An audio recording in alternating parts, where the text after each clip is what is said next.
spreading online, flooded enemy dugouts. Russian heavy equipment, once feared, now sinks helplessly into thick mud. This isn't a seasonal flood. This is a deliberate, tactical strike. Ukraine has weaponized the battlefield itself, and it has triggered a massive logistical collapse that is sending shockwaves across the entire front. The chaos began when Ukrainians attacked the dam of the Belgorod Reservoir.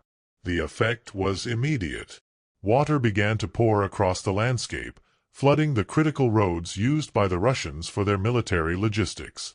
In the area of Shebekino and in the Vovchansk direction, entire Russian units that had crossed the Siversky Donets River are now effectively cut off from their rear.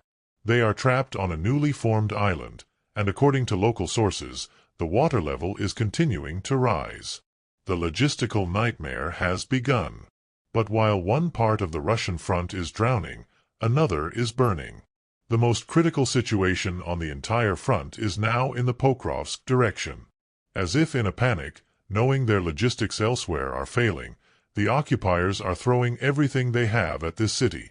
Today alone, Ukrainian defenders have already repelled 23 separate Russian attacks, and 2 more are ongoing at this very moment.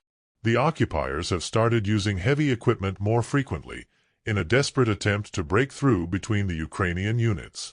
Their goal here is the same as Ukraine's in the north: logistics. The occupiers continue trying to destroy Ukraine's supply lines, using relentless artillery and launching drones. But at the same time, defenders are striking the enemy's own supply routes and remotely mining them. Soldiers defending Pokrovsk say the occupiers have already infiltrated the city and are trying to gather in different districts.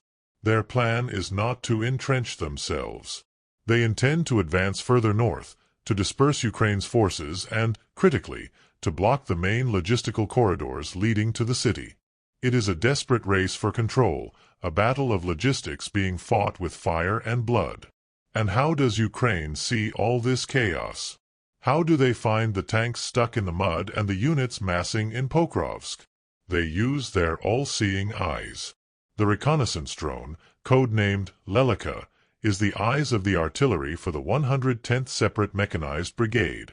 It works equally well day and night. Its main advantage? It is almost impossible to suppress. It is resistant to enemy electronic warfare, switching frequencies automatically. If it can't find a clean frequency, it simply returns home. In just a few months, the crew of the 110th Brigade, with the help of this one drone, has destroyed more than 60 enemy targets. These include high-value assets like the Strela 10 SAM system and the 2 S-34 Kosta self-propelled artillery.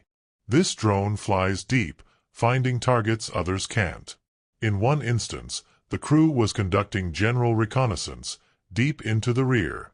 They flew in and found an entire enemy training ground where the enemy was training their assault troops. A high-value strike was carried out immediately. This drone can operate for up to 4 hours, covering distances of over 50 kilometers, even under heavy jamming. One operator reported maintaining contact at 55 kilometers, with range to spare. Its day/night camera is a game-changer. An operator flying early in the morning switched to the night camera by chance and saw 20 enemy units massing at the contact line. They were hit by artillery that very same day. Facing this level of tactical chaos, their logistics drowning and their ground troops being hunted, Russia has responded in the only way it can, by escalating from a safe distance.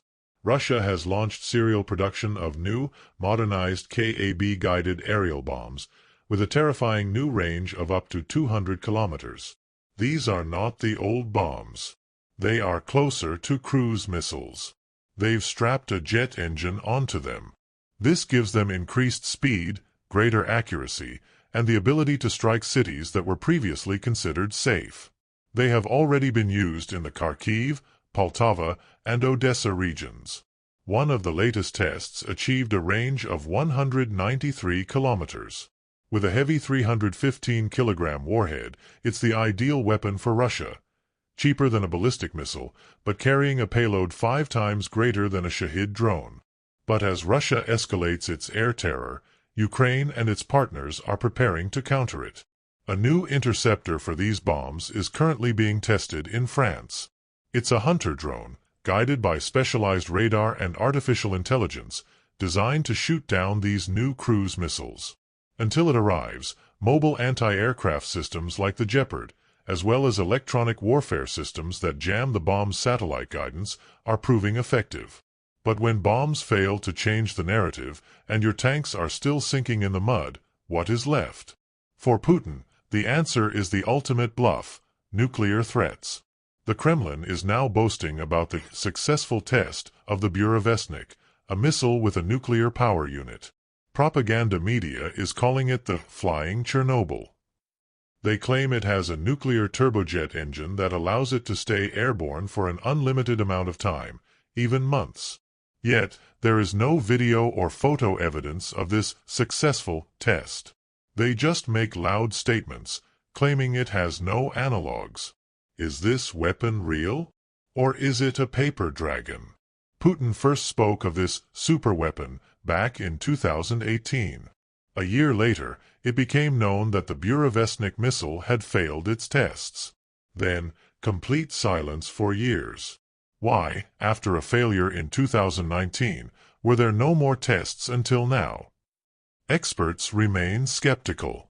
This is likely a substitution in the information space, an attempt to intimidate the world because they are failing on the ground.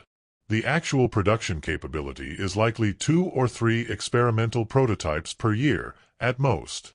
It's a $100 million scare tactic. The world is watching these threats, but it is not blinking.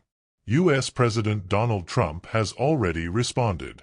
The Russians know that we have a nuclear submarine, the largest in the world, right off their coast. They're not playing games with us, and we're not playing games with them either. His message to Putin was simple and cut through the nuclear bluff.